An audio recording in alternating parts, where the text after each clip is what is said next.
네, 이제 오늘 우리가 그들 LNG 선박에 대해서 긍정적인 얘기를 많이 했는데, 이제 이 시간에는 이 반대 의견에 대해서도 한번 생각을 해보겠습니다. 최근에 이제 중국의 LNG 수입 감소를 두고 여러 갑론을박이 좀 있는데요. 보시는 거는 그 지난 7월까지 이 주요 아시아 지역의 LNG 수입량을 나타낸 차트입니다. 작년 이제 2021년 7월 달까지는 1억 6천만 이제 톤을 수입을 했지만, 이제 올해 2022년 7월까지의 수입량을 보면 이제 1,000만 톤 정도가 감소한 이제 1억 5천만 톤 정도를 수입을 하고 있는데, 그리고 이제 그 중에서 특히 중국의 이제 수입 감소량이 좀 두드러지는 걸 볼 수 있습니다. 그래서 이제 이것만 보면 이제 작년에 비해서 이제 올해 중국의 아시아 지역의 LNG 수입이 줄어든 건 거의 중국 때문에 이제 수입량이 감소했다고 보는 게 이제 맞겠죠. 그럼 이제 최근에 중국은 왜 이렇게 이런 식으로 이 LNG 수입을 줄이는 걸까요? 보시는 거는 그 아시아 LNG 국제 가격인데, 이제 지난 1년 동안 이 LNG 가격이 거의 이제 이런 식으로 크게 오르는 바람에 이제 LNG를 수입하는 국가들이 크게 어려움을 겪었고, 이제 그 중에는 바로 중국도 있었습니다. 이제 가격이 비싸다 보니까 이제 수입을 하기가 이제 쉽지 않은 것이죠. 이제 유럽이야 지금 당장 에너지를 마련할 방법이 딱히 없다 보니까 이제 비싸더라도 이제 LNG를 수입한다지만, 이제 중국은 그럴 필요가 없는 것입니다. 그래서 이제 이 표를 보시면 2019년 자료이기 때문에 지금은 조금 수치가 변했겠지만은, 어찌됐든 당시에 이제 중국은 그 석탄 에너지가 이 전체에서 이제 57%를 차지를 하고요. 그 다음에 석유가 한 20%, 그 다음에 이제 LNG인데 이제 10%도 채 안 되는 8%밖에 안 됩니다. 따라서 이제 중국 입장에서는 이제 굳이 주력 에너지원도 아닌 LNG를 이런 몇 배나 오른 가격을 주고 이제 급하게 사올 필요가 없었던 것이죠. 그래서 이제 실제로 이런 높은 가격 때문에 이제 지난 2022년 7월까지 이제 아시아 지역의 LNG 판매는 작년에 비해서 6% 이상 감소를 했는데요. 이제 그 중심에는 중국과 인도가 있었습니다. 중국에서만 전년 대비 20%가 줄어들었고요. 그다음에 인도에서도 이제 10%가 감소를 했습니다. 그럼 이제 중국의 이런 행동들이 왜 LNG 선박 시장이 고점일 수도 있다는 이제 얘기랑 관련이 있는 걸까요? 이 현재 중국이 LNG 수입을 줄이는 이유 중에 하나는 이제 러시아에서 파이프라인을 통해서 안정적으로 LNG를 조달받는 것도 있지만, 이제 그에 더해서 러시아랑 미국에 휘둘리지 않기 위해서, 그러니까 이번 기회에 LNG 수요를 감소시킬 계획을 하고 있다라는 견해도 있습니다. 특히 이제 중국의 향후 LNG 수입 전망을 보게 되면 이제 파이프라인을 통해서는 이제 꾸준히 수입을 하지만, 이 LNG 선박을 통한 현물 구매는 이제 점차 줄어들 것으로 전망을 하고 있는데, 그리고 이제 이렇게 감소한 LNG의 빈자리는 신재생 에너지로 메울 계획을 갖고 있는 것이죠.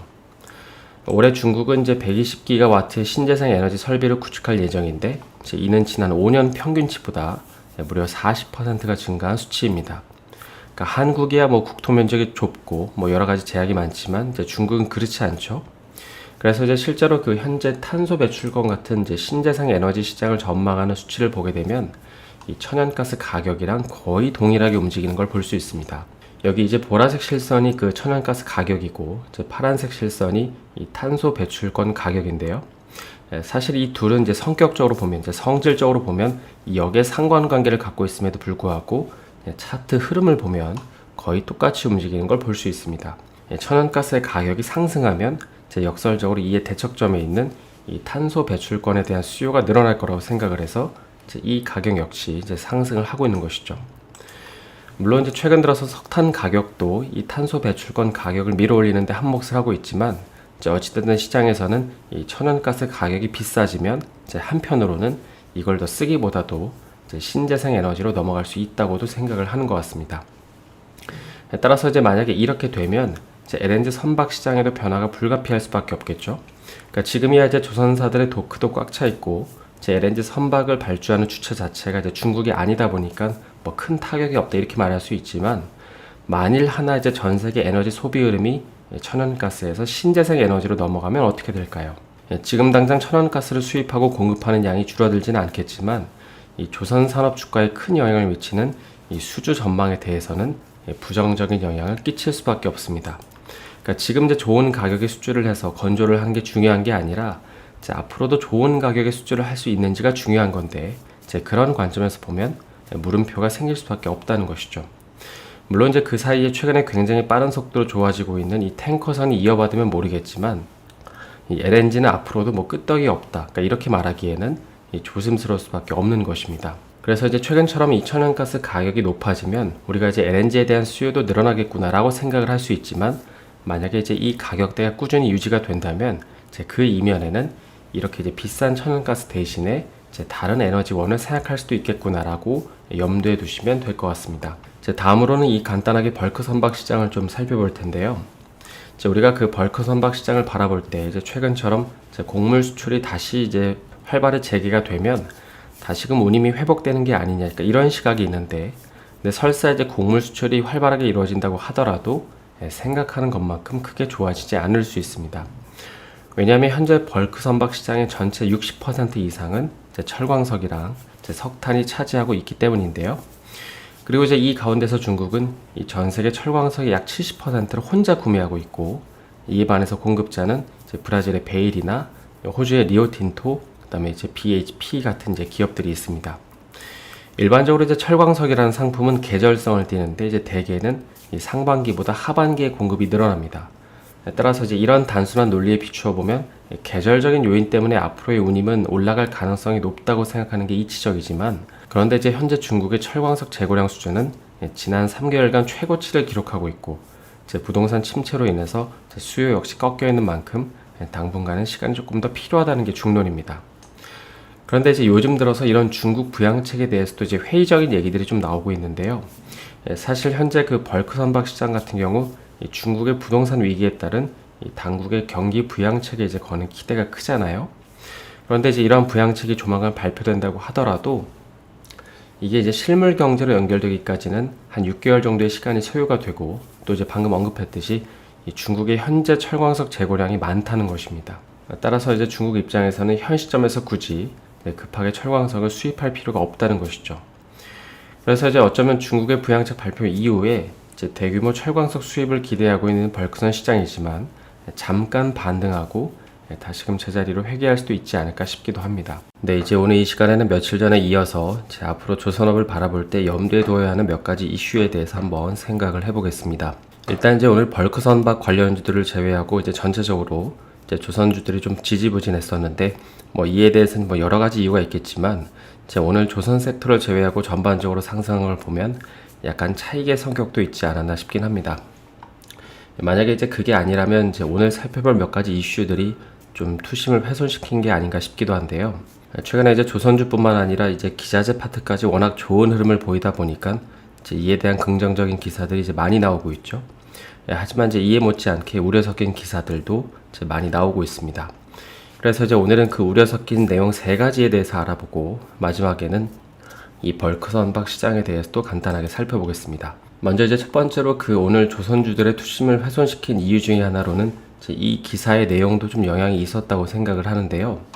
바로 이제 LNG 시장이 이제 2024년에 이제 LNG 투자가 단기적으로 정점에 달할 것이라는 점입니다.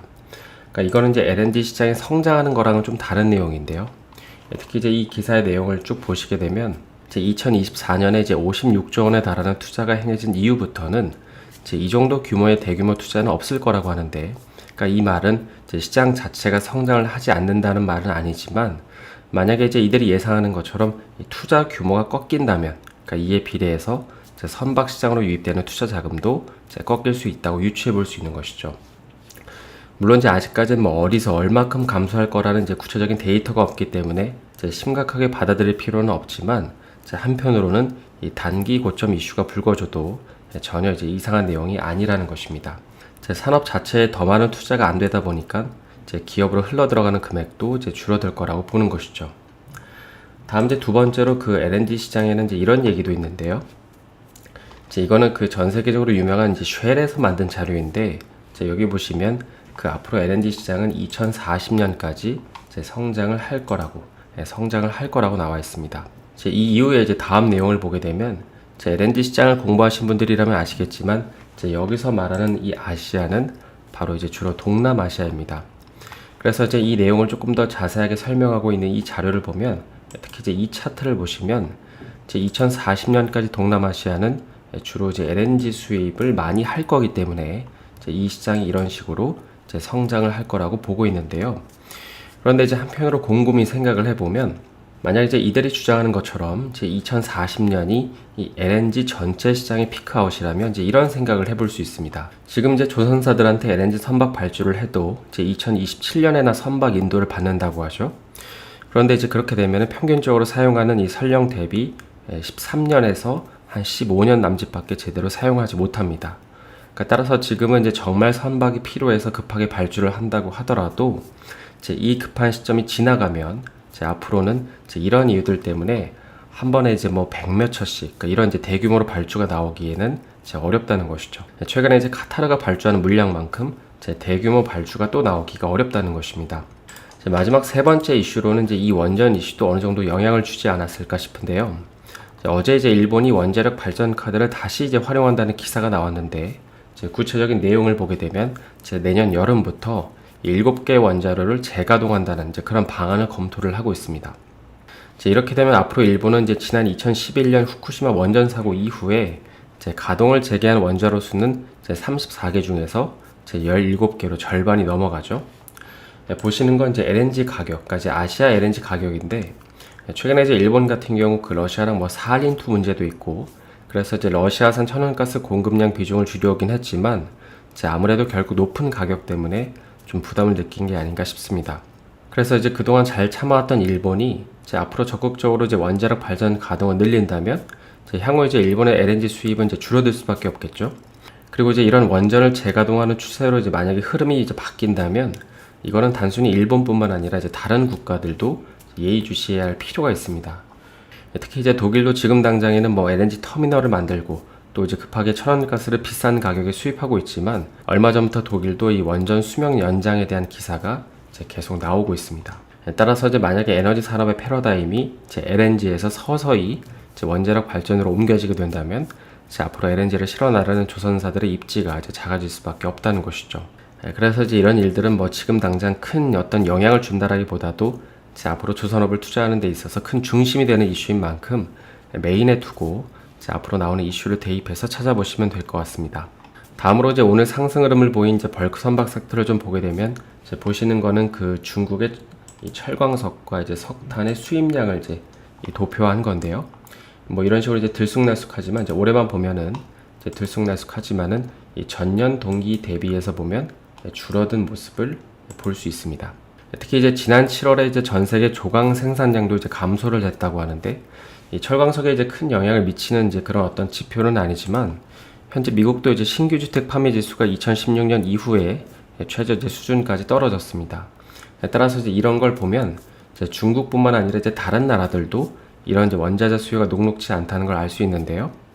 그런데 이제 한편으로 이 현재 벌크 선박 오더북을 보면 거의 뭐 역대 최저치를 이제 기록을 하고 있습니다.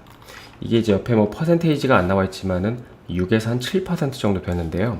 일반적으로 이제 조선업도 마찬가지지만 이 해운업을 긴 시계열로 놓고 보면 이제 단기적으로는 이 수요에 대한 불확실성이 있지만 사실 수요가 부족해서 문제가 된 경우는 이제 거의 없었습니다. 오히려 이제 선박 공급이 부족해서 문제가 되는 것이죠. 따라서 이제 이런 관점에서 보면 뭐 오늘 이제 주가가 조금 올라서 그렇다기보다도 현재 이제 벌크 선사들의 주가나 앞으로 이 오더북 지표까지 고려를 했을 때 이제 조만간 어떻게 될지를 곰곰이 생각해 보면 현재 구간은 충분히 이제 매력적인 구간에 있지 않나 싶기도 합니다. 그래서 오늘은 이제 간단히 앞으로의 LNG 시장과 또 이제 벌크 선박 시장에 대해서 살펴봤는데요. 이제 오늘 영상이 도움이 되셨다면 좋아요와 구독 부탁드립니다.